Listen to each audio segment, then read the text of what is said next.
Okay, so this 32-inch Vistron, or Istron, LCD TV to repair. It says Istron, but it would have been Vistron, there would have been a V there. Yeah, it's just a generic TV, you know, it is HD. It's a UMC chassis by the looks of it. And the fault is, I think it's stuck in standby, or there's no backlight or something, but I have no idea. It's quite dusty as well, as most of the TVs I get are full of just crap. So, let me get the back off and see what the fault is. Well, this TV is a dusty one. As soon as I took the top cover off, dust flew everywhere. Here's a before shot before I attempt to repair this. That's what happens with TVs, passive cooling sucks dust up through the vents and it's clogged. So, let's have a look inside of this thing. It is a UMC. There's the panel. There's the main board. What main board is it? Don't know, I can't see that. I'm not really concerned about the main board, but the power board is having a few issues. Have a look at the primary cap. A green Samsung brand cap. Now, Samsung caps, the only green ones with the GF and GK series. And they were known to fail. And as you can see, it's failed. So I've never seen a primary Samsung GF or GK, so I wonder what series that is. But all these other caps are F-Con brand, or Fuck-Con, as I codename them. So I'm probably guessing that, you know, one of these standby caps is bad. But either way, I'm going to have to hoover this out before I even dare to start working on this. I might even have a power supply that I can just put in and work, because this is just a generic power supply. So, let's hoover this thing out first. As you can see, the power supply hasn't had a good time and isn't very happy, and I'm not very happy either, because I've now got to track down a schematic for this and find out what those resistors were. They're completely burnt up. Yeah, I wouldn't be surprised if it's because of this crappy capacitor failing. And I want to find out what series it is as well. It's glued down. So I'm guessing that cap failed, which is then overloaded something. I mean, one of those resistors are right under the PFC MOSFETs. So more than likely this cap went bad and has overworked the PFC or something. Stupid really, isn't it? I mean, I can't even find what brand this power board is. It's just... It's a G-Pack. I think it's GP016 or something. Wow, G-Pack. And also these output caps are going to all need to be changed, as well as this one and a couple others, because they are probably out of tolerance, because they're F-Con brand. And of course that is burnt up as well. Also these connectors, oh yeah, actually they are labelled, so I might have another power supply that, you know, well, I can just put in here and work, because this is going to need quite a bit of attention. And you know, for a 32-inch TV I only paid, I think, about 15 for this, or 20. And for a 32-inch this old, it might only sell for about 80, so only 60 profit. Yeah, it's frustrating though. That's what bad caps do. You think that they won't do anything else, but they will. They'll end up taking something else out. But I want to find out what series that is, because I'm convinced that it's either a GK or a GF. And if it is, I'm actually going to be quite shocked. So let me get back to you. Well, as you look at that, it is a GF. And GFs hate heat. because the electrolyte in them is defective. Okay. Now I'm going to try and find a schematic for this. Jesus. Okay, so I've done the minor repair on the power supply. Replaced the primary cap. The replacement is a Samwa RH series. 150 microfarad, 450 volt. I've never seen one of these fail, and so they presume they're fairly reliable. I also replaced that little cap down there, which is a 47 microfarad, 50 volt. I replaced it because it was easier to replace that whilst I had the primary out, so might as well do it. Then I also repaired the solder joints on these resistors. They are actually still good, they've just gotten really hot. They are 100 microfarad resistors. No, 100 ohm resistors, not microfarad. I had to repair the trace there because it had actually burnt the trace off. So, after doing that, let's give this power supply a quick test before I start further diagnosis. Nothing test shorted as well. So, let's put it in the TV. Okay, so there's something still wrong with this TV. There's no 24 volt rail coming up, or 12 volt rail. I found that the PFC is not running, which might be the reason why those rails aren't coming up.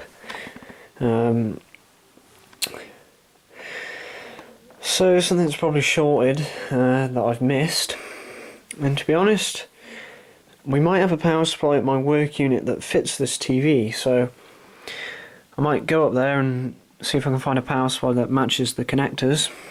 And the TV will go back into standby in a sec because it will go into a fault mode. So I might go up the unit tomorrow, see if we have a power supply that will work and match the connectors, see it shut down. And hopefully we do get this TV working. I mean, literally there's only a 5 volt, a 12 volt and 24 volt output. And a PS on pin, of course. And there's plenty of generic power supplies that will work. So, put this one on hold for now and hopefully find a power supply that will work. Or try and repair this one. Okay, so here's what I'm doing. I've got this LEKE power supply out of I think it was a 40-inch UMC. I didn't bother fully going through all the power supplies that we had at my work unit. I just took this one off the top because it's the same size and hopefully should work. I've rewired this connector. It's just a 12 volt one, just had to switch the pins around, so that now is the correct pin out. Luckily these generic power supplies always label the output, so it's really easy to just, you know, copy the pin out on this and then just repin it to fit this. The only other thing I need to do is just remove this connector and just cut it off its zip ties, and you know, so I can reach a plug over there. Then afterwards I'm going to recap it with good quality caps because it's got caps on brand on it at the minute, which are not going to last. So I've just got this massive connector here because what I'm going to do to wire up the, you know, the standby and the power on pins is these two connectors are the standby and power on pins. This is for the inverter, by the way. These are wired very specifically, so I'm going to have to unpin these one by one and pin them into this, which shouldn't be that hard to do, you know. And hopefully it goes well, you know. So, I'm going to get on with wiring this up, and I'll get back to you when it's done. So this is what I've got going so far, and the power supply is on. I've got all the connectors wired up, and we're in standby now, and the power supply gets rid of the 24 volt rail. I press the standby button. Yes! Nice! Just need to wire up the inverter now. Where have I put the wire? Oh, it's up there. Shouldn't be that hard to wire. Although I'm going to have to wire it on the two separate connectors because the original one's too big. But that shouldn't be hard to do. Yeah, hopefully this will bring this TV back to life. which is good. Scrap power, well, it wasn't really scrap, it was just not being used power supply. I mean, I could have fixed this one, but, you know, when I have the resources laying around, what's the point? I mean, the traces are completely burnt off, and there's probably something shorted somewhere. And this power supply can do a decent job anyway. This is designed for a 40-inch backlight, so with a 32-inch it should be able to cope fine. Just need to get rid of these crappy capacitors. Let me wire up the inverter and see what we get. Okay, so got the backlights wired up on the connector. This doesn't even look like it's been, you know, swapped over. Just got to recap it now. And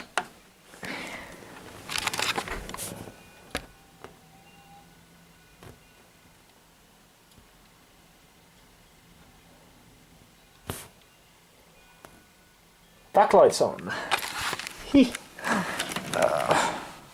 Got a blue screen. So I guess I'm gonna leave this on for a couple of minutes, and if it's fine, I'm gonna have to go about tidying up the wiring job and making sure that these connectors are gonna stay in. But all so far so good.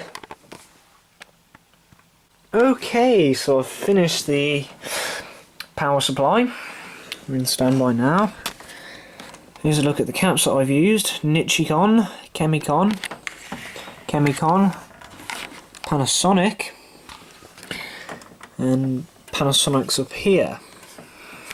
Sitting in standby. I've cleaned up all the wiring, it's all secure. Got the mains AC wired as well.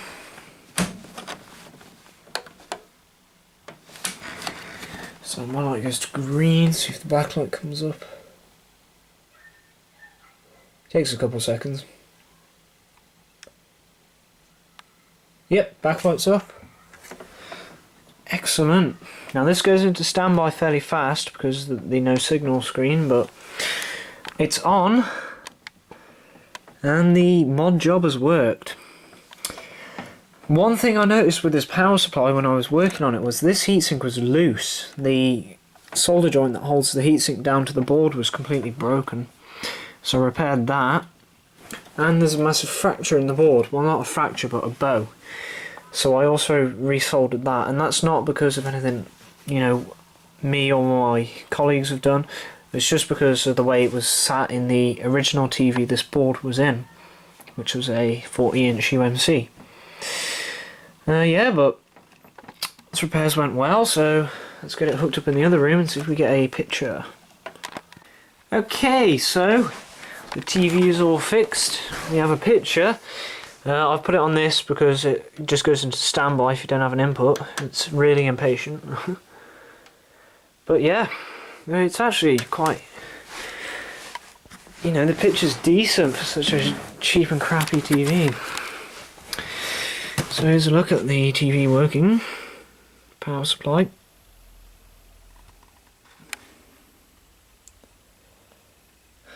It's all working and on. I'll power it off for you. Power's right back on.